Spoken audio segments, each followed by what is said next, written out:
in this world, good people are suffering more or bad people are suffering more? Good people are always suffering more. Yes? People who think they are good, they are simply a suffering. Isn't it so? Please look at this. Now, first of all, how did you become good? He's not okay, she's not okay, he's not okay, he's not okay, he's not okay, she's not okay. Compared to all these people, I am a good man. From where did you get the idea that you're good? Tell me. You have compared yourself with lots of people and you labeled everybody as bad, and now you feel good. Somebody who thinks he is very good, in his mind, nobody in the world is okay. The more good you think you are, nobody is okay for you. Is that so? Isn't it so? People who believe they are very good people, nobody wants to go anywhere near them because they're so good, no life can happen. Your goodness is only in comparison with something else, isn't it? Yes? And you establishing yourself as good and making all these people are totally wretched people, then I am a really good man, isn't it? Isn't it so? Good people won't get anywhere, either in this world or in the other world. Can you take a joke? Do you have good digestion?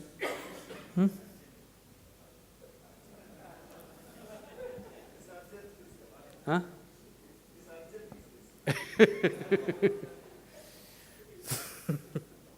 I was not talking about that digestion. One day, in his previous life, Shankaran Pillai was a good man. After a brief illness, he died. Being a good man, he naturally went to heaven. He landed up at heaven. There at the reception committee of angels, opened his account book. Page after page, good deed, good deed, good deed, good deed, good deed. Cover to cover, only good deed.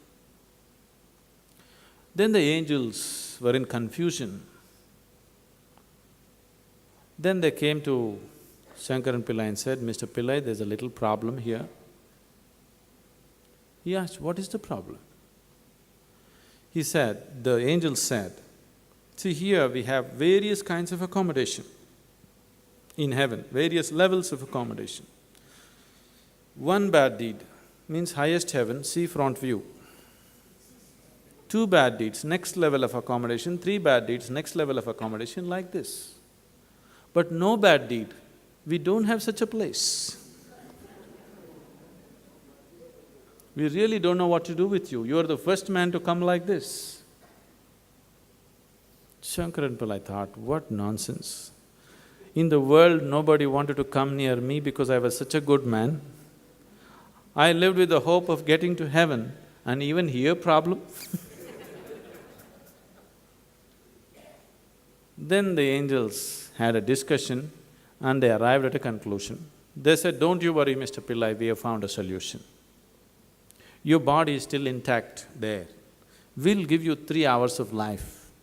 Just commit one bad deed, we'll put you in the highest heaven, nothing is lost.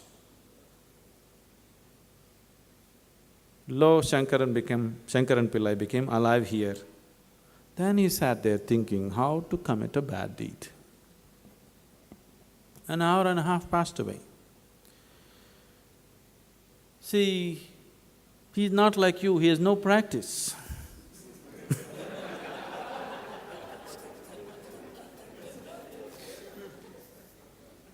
After an hour and a half, he remembered, in the neighborhood, there is a woman who is well beyond her prime, who's been casting inviting glances at him. He being a good man, he never looked that way.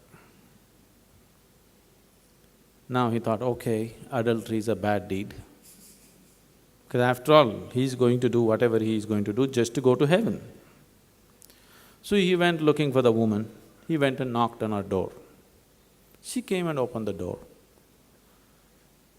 When she opened the door, Shankaran Pillai said, "I want you." "Why, Mr. Pillai, just yesterday evening they told me, you're on your deathbed, what is this?" He said, "It doesn't matter, I want you." He went in, nature took over, things happened between them. He doesn't want to die in her house. Time is running out, so he told her, "I need to go." And he came to the door. The woman came to see him off and she said, "Mr. Pillai, do you know what a good deed you have done for me today?" "One more good deed." What to do? So good people will neither make it here nor there. It's not your goodness which liberates you. Your goodness is only in comparison with somebody else. Your goodness being in comparison with somebody else, it's not about goodness, it's a kind of sickness. It's just like, right now, people are going about like this. They are happy, they don't know what joy is. Their happiness is just that they have things that other people don't have, isn't it?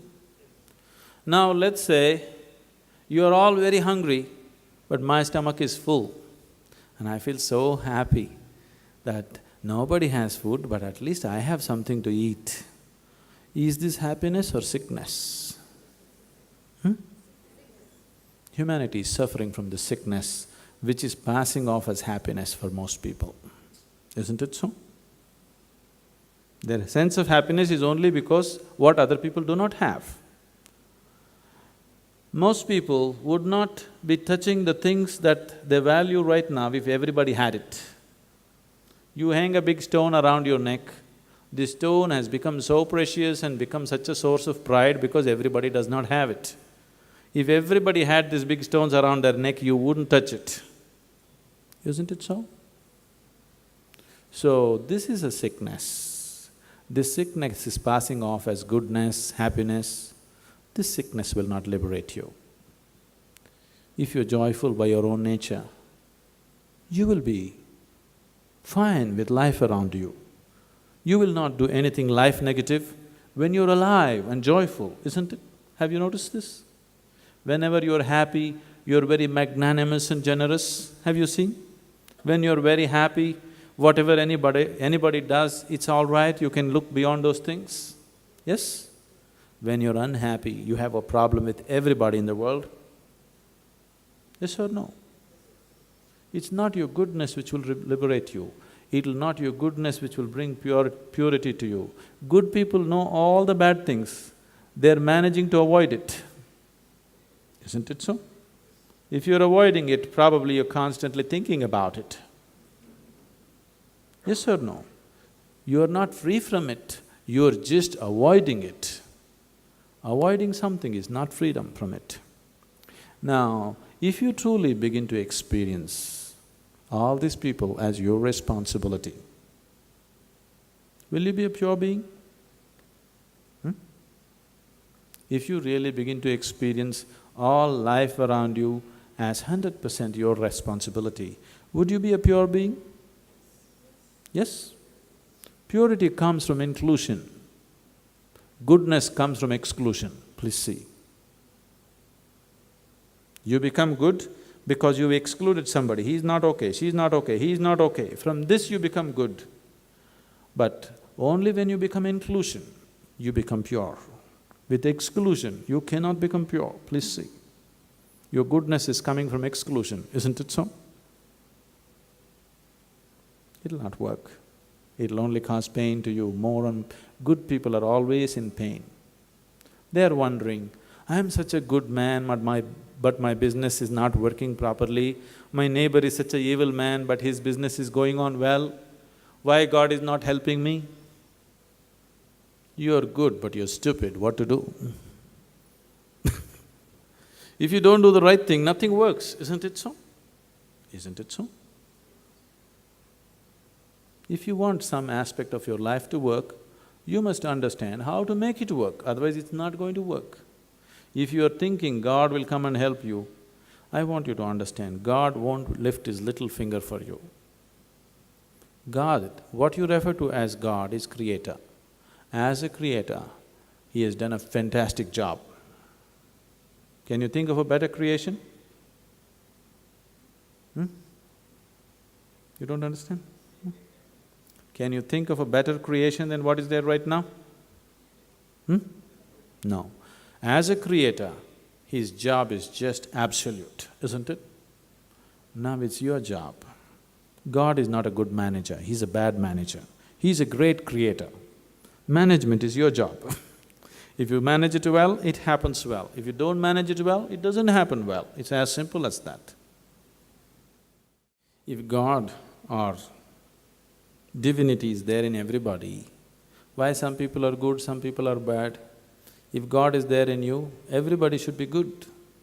So I'm asking, who ever told you God is a good man? God is not a good man. Is He bad? No, He's not bad. This good and bad is your problem.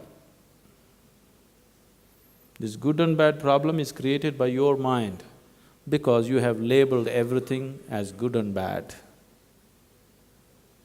This good and bad, right and wrong is all your nonsense, isn't it? What was thought to be very good 100 years ago is unbearable today. Yes?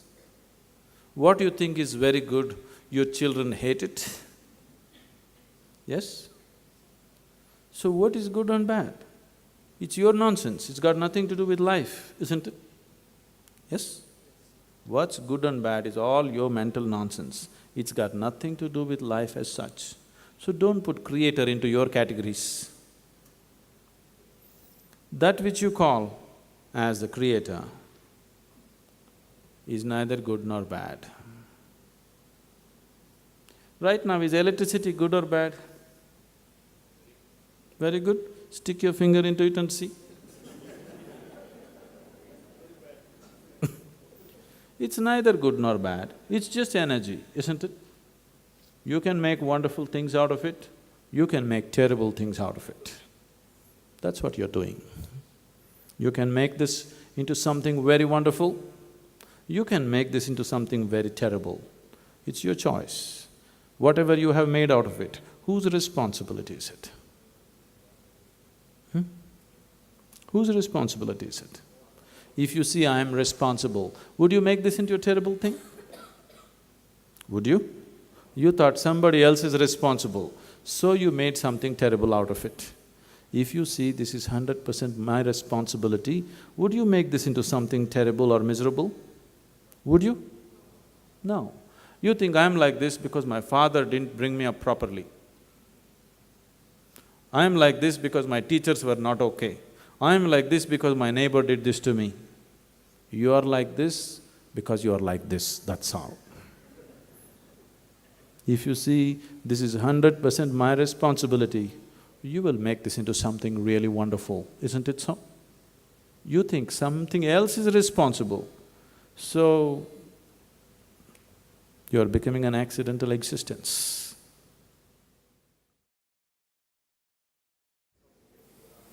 Swamiji, how to come off the addiction? I'm sorry? Addiction, like smoking, like drinking, something like that. No, because we know that's bad thing, but we are addicted to that. I don't know, because I do go for tennis, I go for… I'm sorry? I go for sports also, but sometimes we smoke regularly in 3 hours once or 2 hours once, something like that. But I know it's a bad thing, I have to come out of that. I didn't say it's a bad thing. I don't think it's good or bad. It's just quite stupid to be smoking. It's not good or bad, it's just stupid because this machine was not made to smoke. This is an eco-friendly machine. But now you're making it into a smoking machine.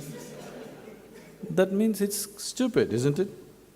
A very efficient machine, you make it inefficient machine. Is it not stupid? Is it good or bad? There's no such thing. Yeah, we know it's bad, but… See, that's the whole thing. The moment you call it bad, you can't leave it. See, whale knows what's bad. Why are you giving it titles that it is not? It's just stupid, that's all. If you see something as stupid, you can't be doing it every day. Somewhere,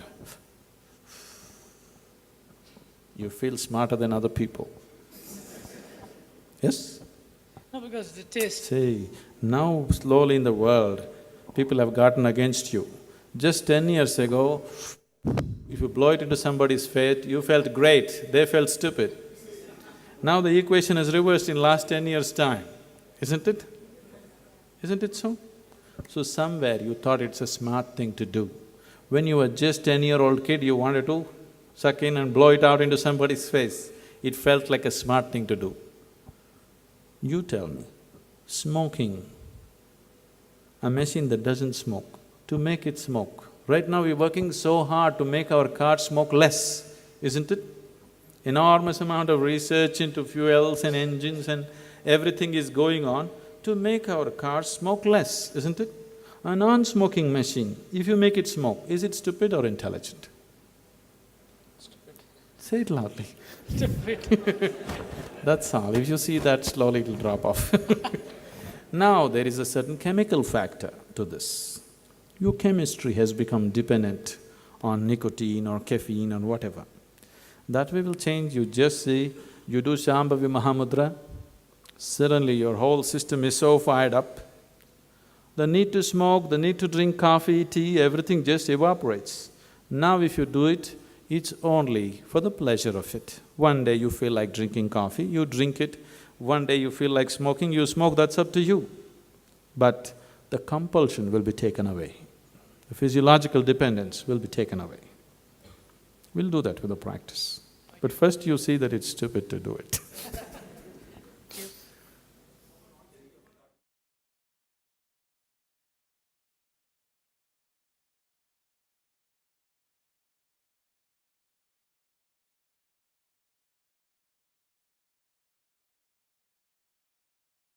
About 2 months back, I admitted my father in a very serious condition in the hospital. And after they tried their level best, they leave up the matter. And my father survived after the treatment for 36 hours. We were standing around him at his last breath. We saw him. I saw his death, the last breath. At that moment, I raised one question with my doctors. What is the driving force within our body? Now,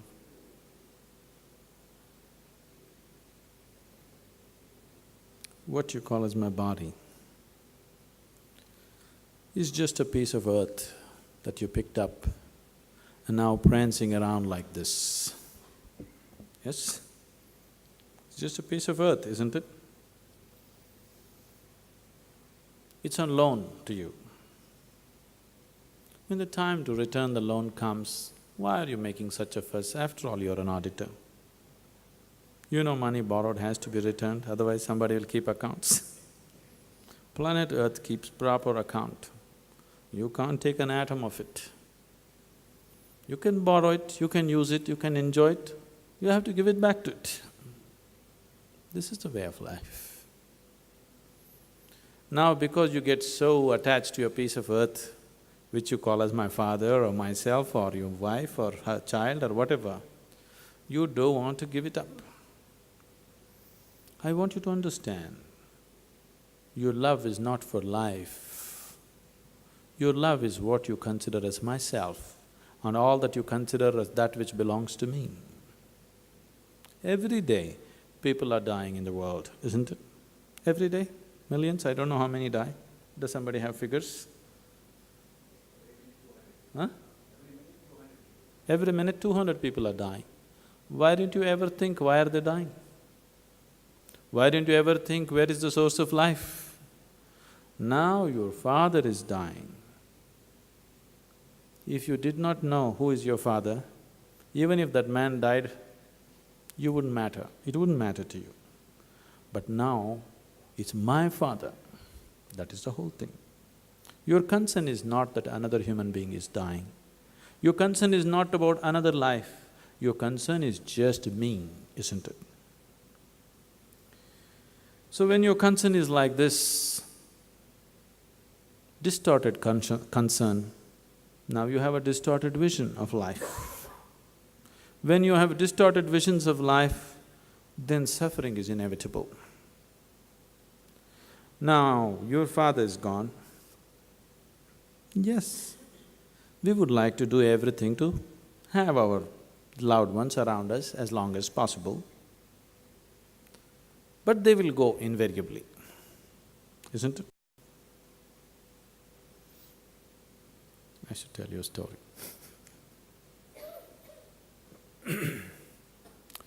Once, what's your name, Ravi? Ravi? Somebody like Ravi built a new house because it's there in this tradition that if they have a sage or a saint they bring them to their house so that their house is blessed. And they called a yogi to their house. The yogi came, they welcomed him like a king, treated him like a king, fed him well.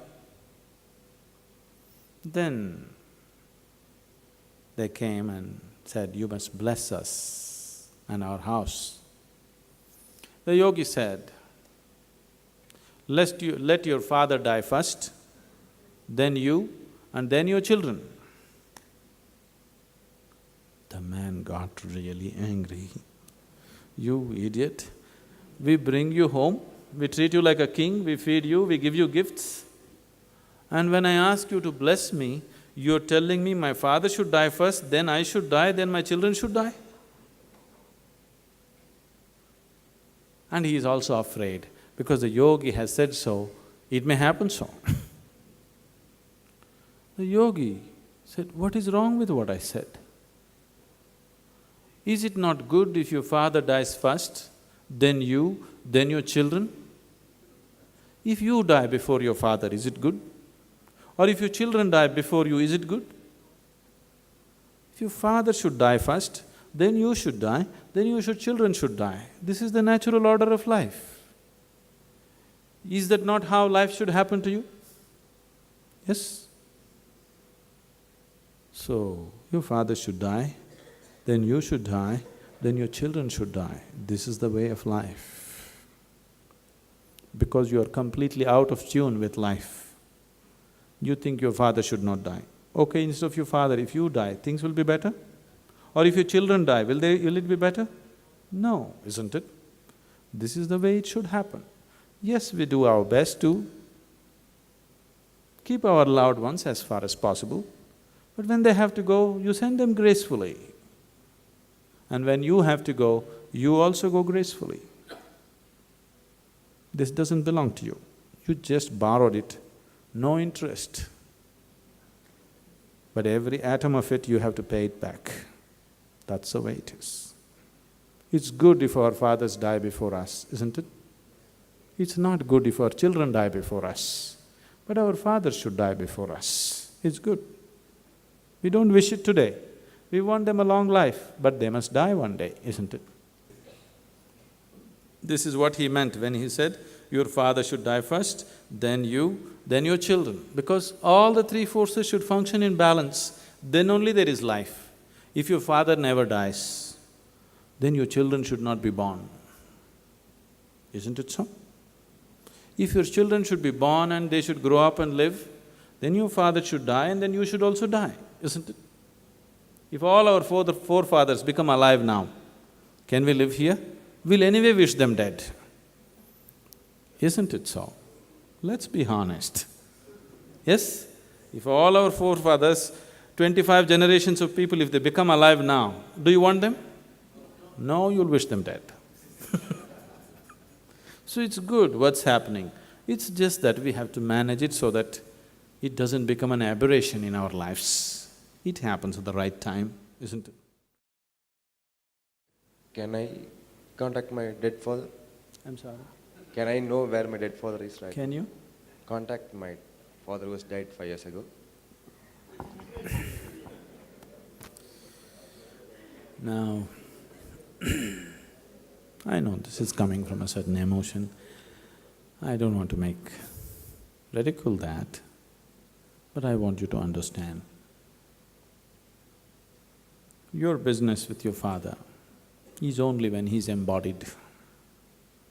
What you have known as your father is just a certain body and a certain mind. You have not known anything else of your father, isn't it? Yes or no? Whatever you have known as your father is just a certain form of physical body and maybe certain aspects of his mind and emotion. Do you know anything else of your father? Because you do not know anything else of yourself. There's no question of knowing anything else of your father, isn't it? You may say, no, my father was a good soul. You don't know all these things, whether he is good soul or bad soul, whether he had one or not, you do not know. Maybe your father was a good-hearted man, maybe a gentleman, maybe a loving person, yes? Maybe very cruel to somebody else but nice to you, yes or no? Yes? Maybe very wicked out in the world but good to you. This is how you know your father. Which way we do not know. Maybe very wonderful the world and not so good to you, or the other way around, whatever. You know his little bit of thoughts, his emotions and his body to some extent. So once, when your father left, definitely he left his body here and went, isn't it? Once he left his body, you have no business with him.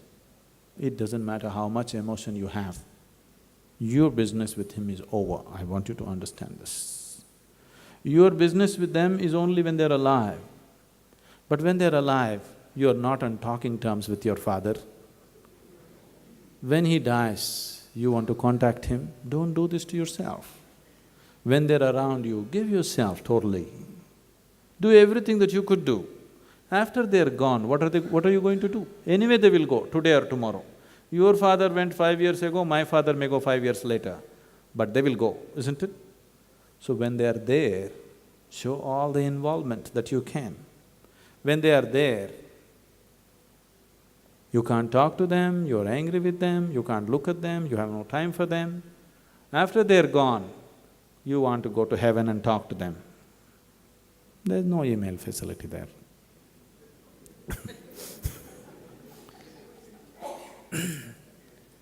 So, do not bother about the dead. Leave the dead to the dead. Your business is with the living. When your business is just with the living, make it a total business, you know. Show involvement with life around you. When you're here, you're uninvolved. If I ask you to right now say hello to the man next to you, you hesitate. But you want to contact the dead, why? Show more involvement with life around you, then it's okay. The unborn and the dead are not your business now.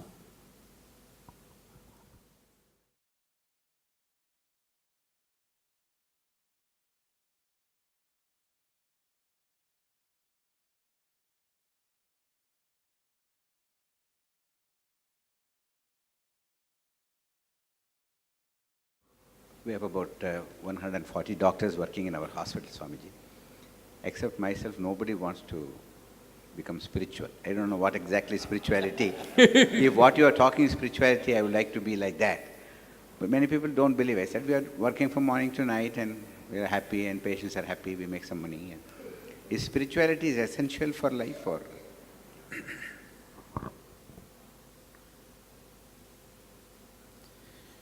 Now,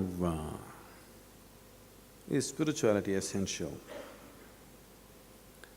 Right now, you are who you are only because of your spirit, isn't it? Isn't it so? Just with heart, liver, kidney, would you be who you are? Just with body, would you be who you are?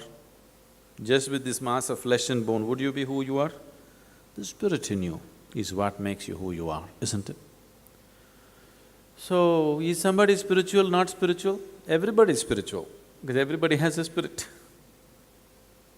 The question is just this, somebody has attended to his body well.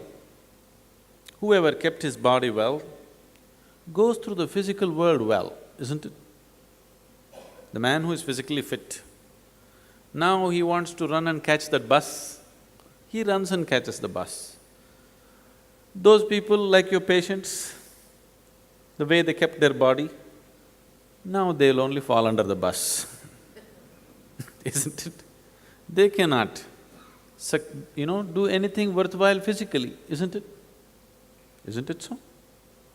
So if your physical body is well, you go through the physical world well. If your mental capabilities are good, you go through the psychological phases of your life good, isn't it?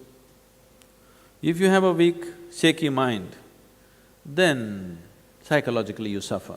If your emotions are strong and balanced, you experience emotional phase of your life wonderfully, isn't it?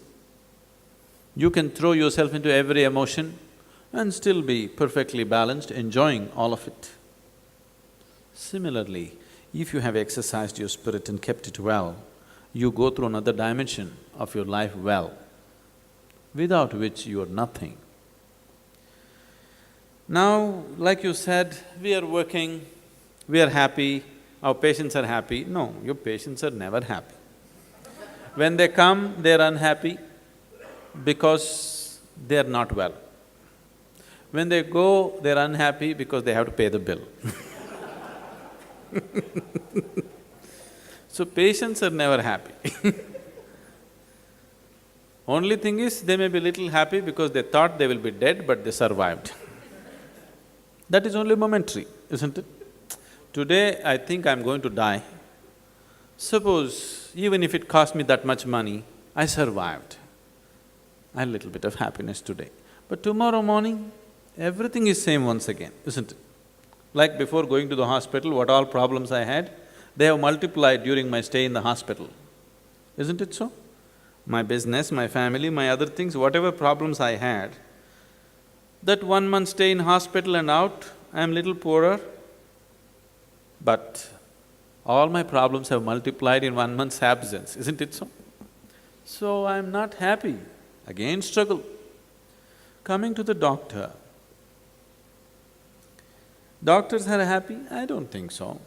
I'm not saying all doctors are unhappy, that's not the point. I'm not talking about doctor as a doctor. As a human being, his ability to be happy, not concerned with his profession, it's just a human capability. Maybe some human beings who happen to be doctors are happy, some human beings who happen to be doctors are unhappy, isn't it? So being a doctor is not bringing happiness or unhappiness. If you are a certain kind of human being, you are happy. If you are not, you are not. Either you're making yourself happy or unhappy, it depends on so many factors. Happiness may be just this, that you are little better off than other people around you. As we already looked at this, that's not happiness, that's just a kind of sickness, isn't it? We are little better off than people around us. If that's your joy, is it not sickness? Yes? So that means if everybody is well, you will not be happy. Isn't it so? That's what it amounts to, isn't it? It's an unfortunate way of being happy. It is a kind of sickness. Now, do we need spirituality? Everybody needs it, there's no question about it. Some are aware of it, some are not aware of it. But everybody is seeking to be joyful by his own nature, isn't it? Right now, you have mortgaged your happiness to something outside of you. Wouldn't you like to be happy by yourself? Doctor or patient, criminal or police, this or that, everybody would like to be happy, blissful by themselves. So they are all longing to be spiritual then. They're all longing to be spiritual. Now what is the… people keep asking me, Sadhguru, can you tell us what is the difference between a spiritual person and a materialistic person? Actually, there are no such two people. Your body, mind and spirit is one, isn't it? Can anybody separate it? Only if I have you shot, it can be separated, isn't it? Yes? Or if you grow in your awareness, it can be separated, that's different. Now, is somebody 100% materialistic? Is somebody 100% spiritual? There is no such thing. However spiritual you are, you still have to carry the body with you, isn't it? In your experience, you may be free from it, but in reality, you have to carry it with you. You have to feed it, you have to wash it, you have to clothe it. All these things are there, isn't it? Isn't it so? So you are still materialistic. Can you give up your spirit and just live with your body? No, so you are still spiritual. The difference is just this.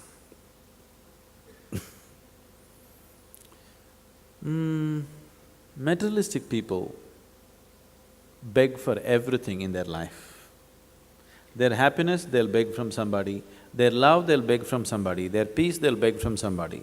For everything that they need, most essential things in their life, they have to beg somebody, isn't it so? Only their food they earn, everything else they beg. A spiritual person, his love, his peace, his joy, everything he earns by himself, only his food he begs.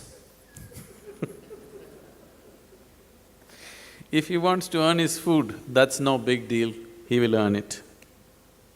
But right now, he thinks it's not so important and he begs it. That's the difference.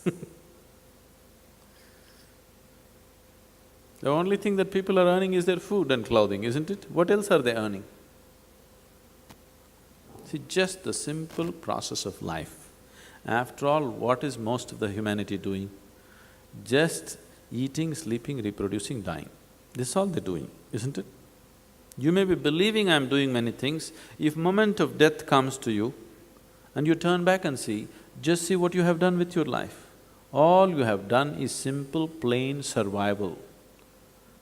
In a complex mess, but simple, plain survival, isn't it? Just to survive and exist. See what's happening to human beings. Most people, as they age, they're becoming wounded. So much pain they have become, isn't it? With age, they're not becoming wise, they're becoming wounded. So, just the simple process which every worm, every insect, every dog and cat and bird goes through, to go through that process, human beings have become incapable. At the end of their lives, they're so hurt and pained about everything around them, isn't it? Are you exposed to people's pain and suffering on a daily basis? Not the physical sort. There are any variety of pains, you know. Every day, my life is with hundreds of people. You won't believe, it's unbelievable. The variety of suffering that human beings have created for themselves is so unbelievable, you know. There's simply no reason. They just go on doing it because there is nothing else to engage themselves with which is worthwhile. They have to go on messing themselves non-stop. Slowly, you just look back, please take a picture of yours when you were 5, 6 years of age and look at yourself now, how the joy has been squeezed out of you. Yes? Simple process of living. You are not doing anything great, you are not trying to reach other worlds or anything, just existing and surviving, isn't it? For that, all this has happened. Is it worthwhile? Is it worthwhile causing all this pain to yourself just to eat, sleep, procreate and die one day? If you're on your deathbed, it won't mean anything. Anyway, do you know all of you will die one day? I am not wishing it upon you. I bless you with a long life. But do you know anyway you will die one day? Yes? Is it okay? Let's just imagine, the next moment is our death. Turn back and see, what have you got? What have you got to show as life, tell me? That moment is anyway going to come in our lives, isn't it so? Yes? Anyway it's going to come. Is it not time that we looked at it now, not tomorrow? Isn't it time that we looked at it right now and not tomorrow? Because you don't know if you will be here tomorrow. Is anybody here who's come with 24-hour guarantee card? No, we are hoping and aspiring, that's different. But do you have a guarantee card for 24 hours? No. It could be any moment, isn't it? So is it not important that we address it? Is it not important to know what my life is about? Where does it begin, where does it end, where do I come from, where do I go? Is it not important? You have made too much elaborate preparations. See, right now, you want to go to Gandhipuram from here. Do you book a seat on the bus 10 days ahead? Do you take a suitcase? Do you take a lunch box and water bottle and everything to go to Gandhipuram? No. You hop onto some bus and go. If there is nothing, you'll walk and go, isn't it? Now you want to do a long distance journey, very long. Now you book your tickets, prepare everything, take the food, take the water, whatever you may need on this long journey. You want to go to Antarctica, you want to take everything, isn't it possible? Now this is just like this. From your birth to death is just a short journey. You have made too much preparation, too much preparation. You have enough clothes to wear for 3 lifetimes, isn't it so? Isn't it so? Can you wear all those clothes in 1 lifetime? You have enough for 3 lifetimes. You have footwear for 8 lifetimes, and you are seeking liberation.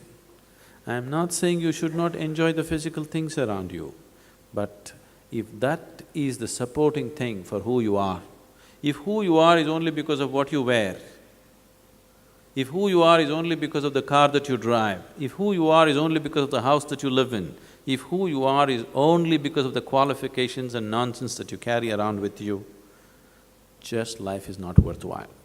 All these things you can have. If who you are is well established in blissfulness, you become a doctor, you become an engineer, you become any damn thing in the world, all of it can be enjoyed. But if who you are is not established, whatever you become, you will suffer. If you're a doctor, you will suffer, if you're a patient, you will suffer, isn't it?